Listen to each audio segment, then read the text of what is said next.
Hi Sagittarius, welcome to your reading. All right, as you may have heard in the Scorpio reading, and if you didn't, I was in a bit of a car wreck. Thank God nobody was hurt. It was just me wrapping my car around a tree. It was raining, a little bit of hydroplaning going on. I hurt my leg a little bit, no broken bones, just some bent ribs and some bruises. So I'm back.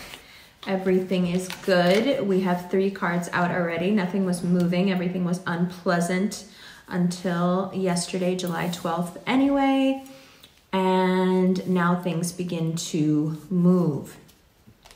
There is an emphasis here for Sagittarians on who you can trust, who you can lean on, and what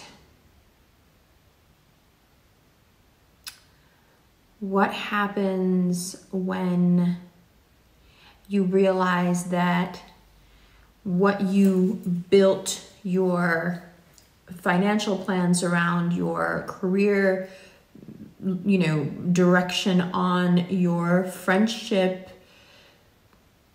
foundation on is false. When you have that realization that the things that you thought made you secure, that gave you stability, are not there. They're not there for you, or they turn out to be deceptive, or that business deal turns out to be hollow. You never get your hands on that money. All of that has been keeping you, like your instincts knew it was coming, and it was keeping you in this very uncomfortable state of, I know something is off. I know this isn't how it's supposed to be. Something is not clicking for me. And then Mercury goes direct yesterday, and we have here the Moon, the 9 of Wands, and the 9 of Cups. The Moon, as you know, is secrets being revealed. It's also the Pisces card. So if you have a Piscean in your life who you've been feeling like isn't really being forthcoming with you, isn't really telling you, the truth about everything, that starts to come to light between now and July 22nd. And ironically, what happens is, well, not ironically, because the way you deal with disappointment is something that I've always really respected, which is that you roll with it. You're like, oh, okay, this is what happened. This is how this person turned out to be. Bet. Okay, moving along.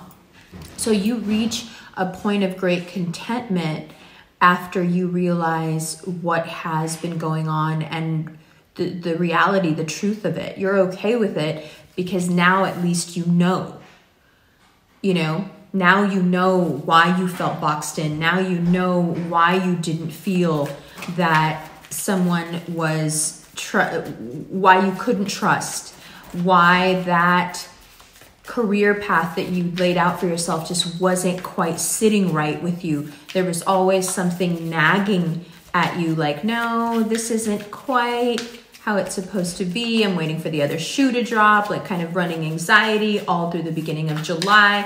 I'm sorry I wasn't there to be like, hey, wait until the 13th and everything will start to make sense. But here we are.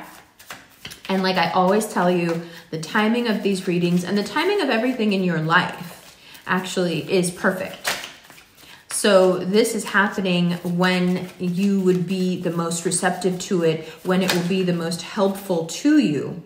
And just like your disillusionment leads to great success for you always, just like when you find out that someone wasn't who you thought they were, it always ends up elevating you. When people betray you, when people take from you, all it does is it makes you stronger, it makes you more successful, it brings more opportunities to you.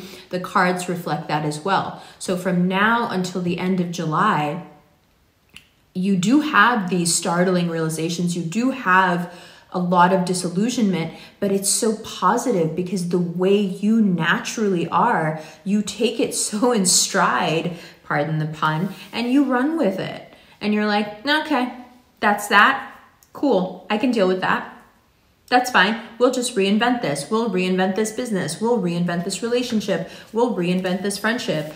Or you know what? I'm just going to get away from this friendship because I am so sick of you talking behind my back. I've kind of known this whole time that you were doing it, but now now you're just irritable about it. Now you're sick of it, because the only things that appeal to you, and again, this is one of the things that I really, really respect about you, the only things that appeal to you are that which makes progress. And even fun is progress for you, because you understand intellectually that fun leads to so many great things. So if it's not fun, if it's not productive, if it's not honest, if it's not straightforward, if it's not leading to your evolution, no point in crying about it, no point in being upset about it. It's just time to move on.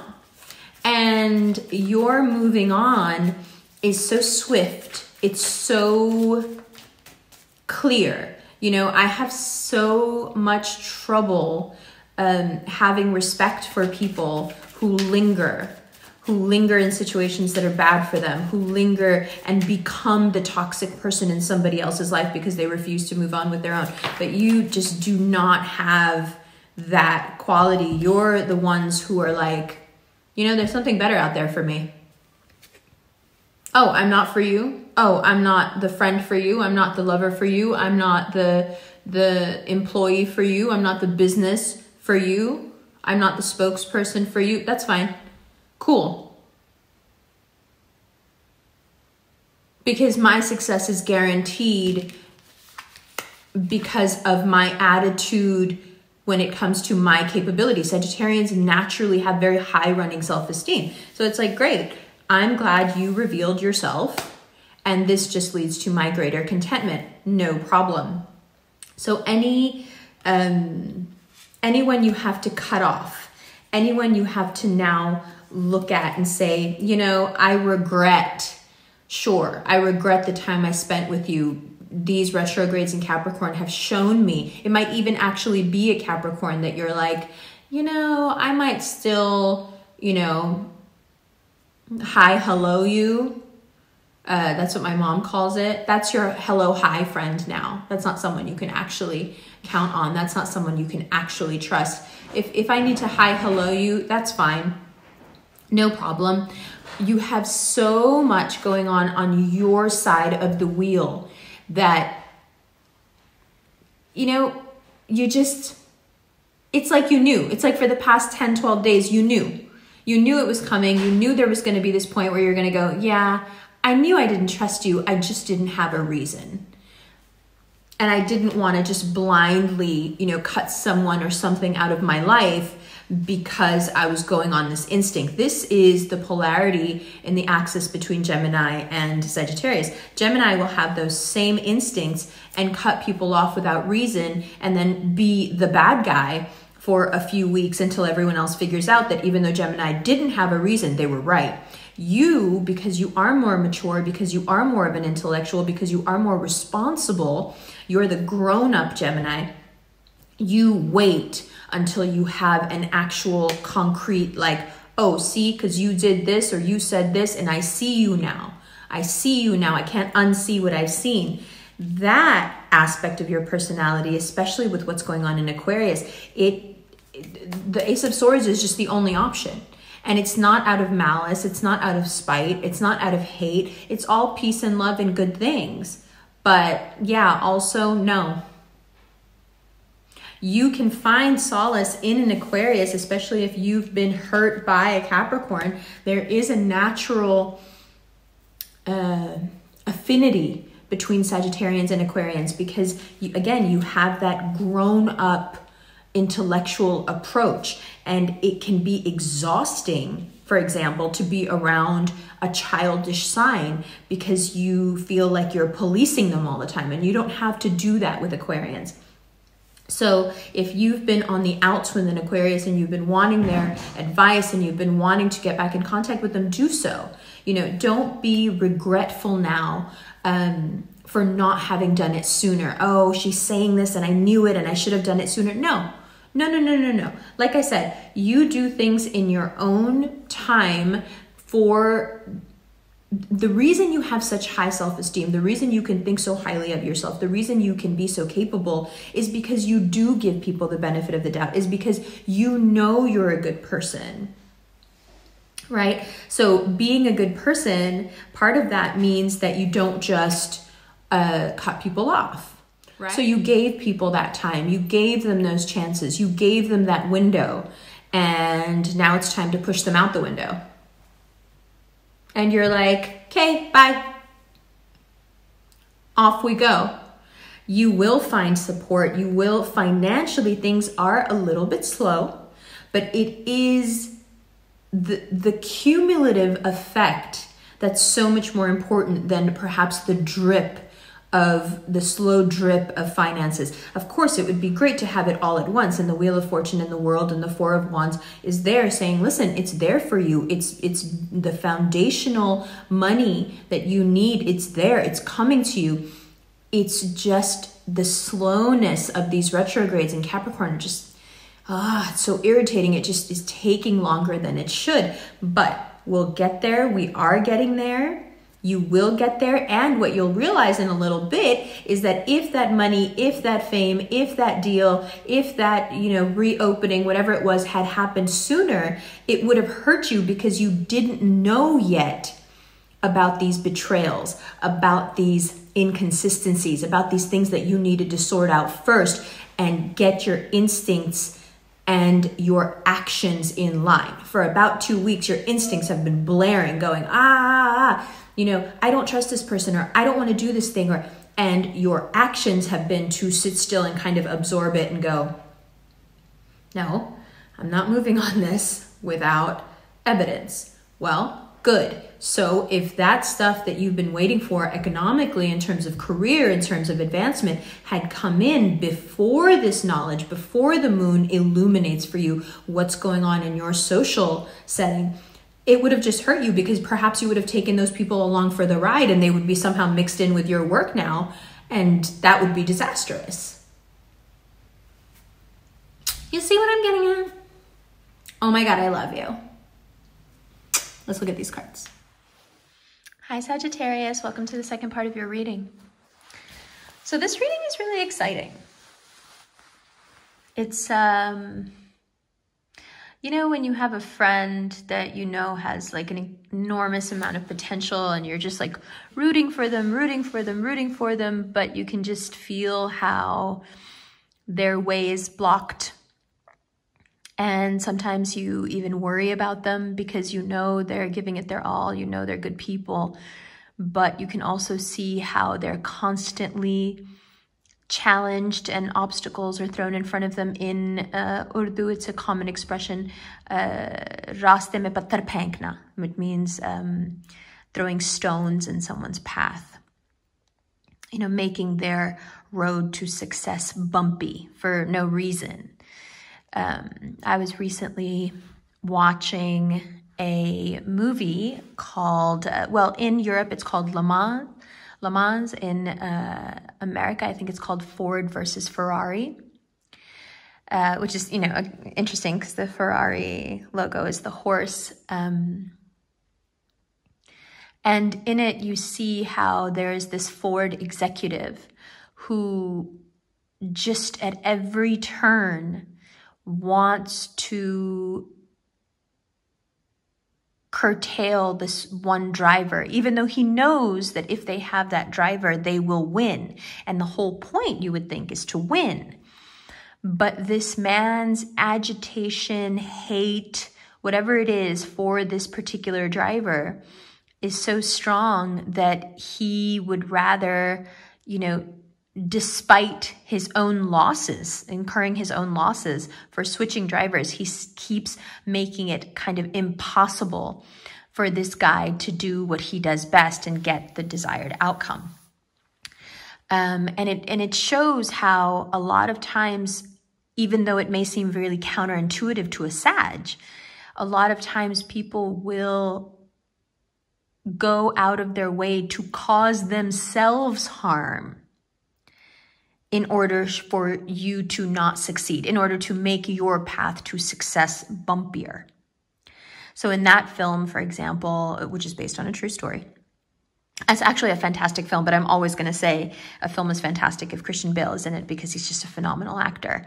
But in that particular film, in that particular story, you can see that although this man tried again and again and again to stand in this very talented driver's way, ultimately, now that the story is told, now there's film, now there's, a whole generation will grow up knowing what happened in those races.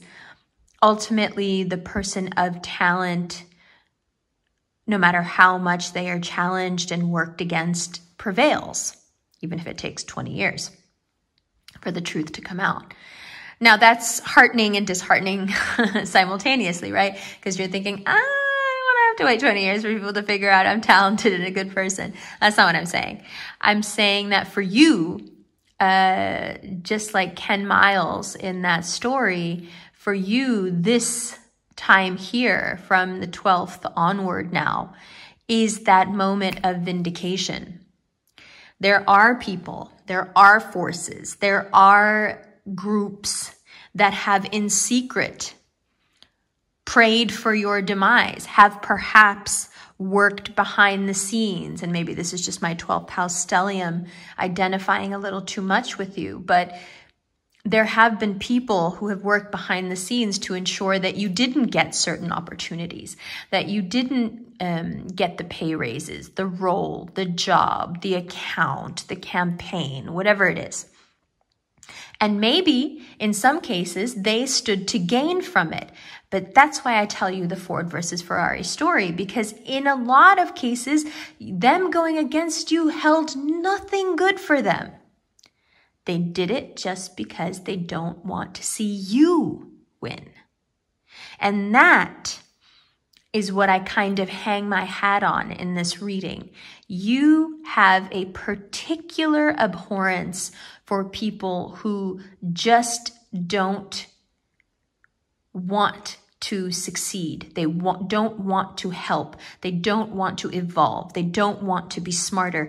They want to remain stuck, and they would like for everyone to remain stuck with them. Now, I can feel how that causes this kind of deep visceral reaction of you in you of like, yuck, who would want that? Who would be like that? Who would want to? Why would that be an option for how to live your life? But in a lot of ways, that is what ends up holding Sagittarius back, is that although you have this incredibly expansive intellect, some things are out of the realm of possibility for you because they're just so ridiculous. They're counterintuitive. Why would anyone want that?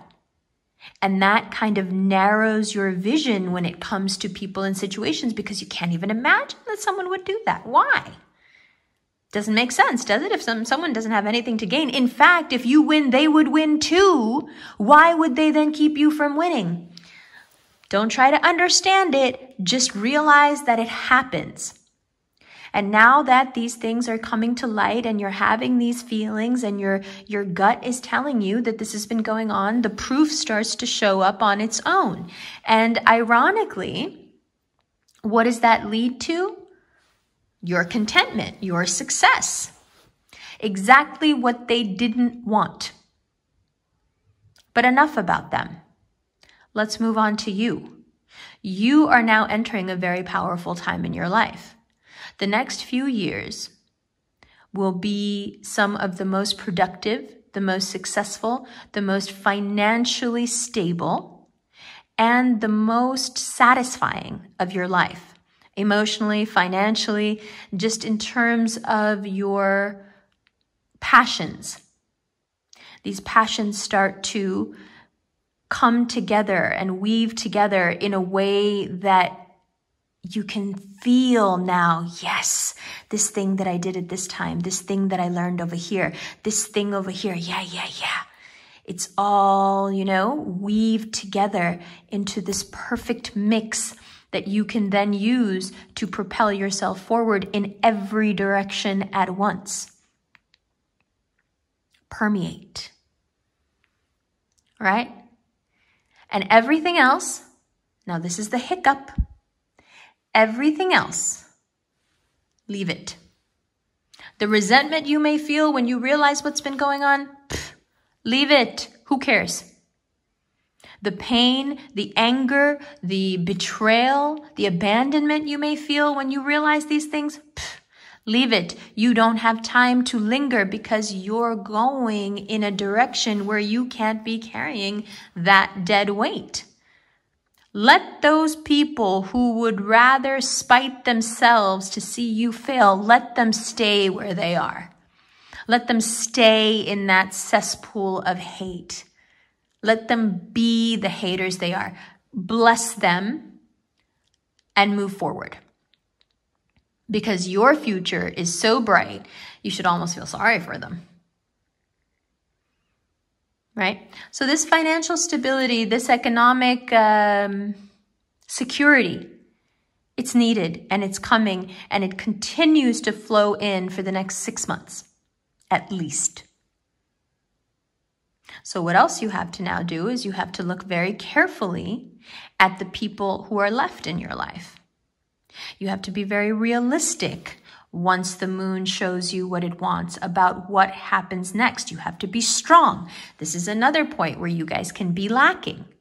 You can know the truth and not act on it because you're so nice. No more nice. Like I said, out the window. You have to. You have to let them go because you owe it to yourself. You owe it to yourself to not argue, to not bicker, to not go back and forth with people who you know are doing things just to facilitate your demise. Let them go.